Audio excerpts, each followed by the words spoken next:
Jim Byrne here with another quick tip for Autodesk Assistant and Fusion. This is information gathering in your assemblies for manufacturing. Sometimes finding the information that you need can be a manual process.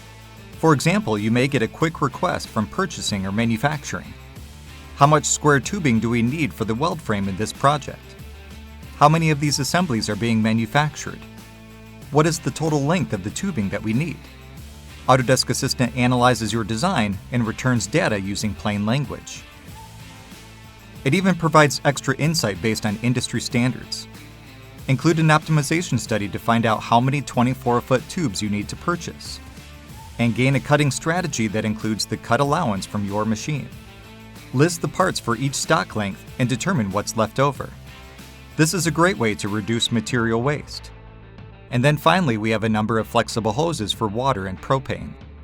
How much hose do we need to purchase? Once again, Autodesk Assistant will find the different types, measure the lengths, and output the information.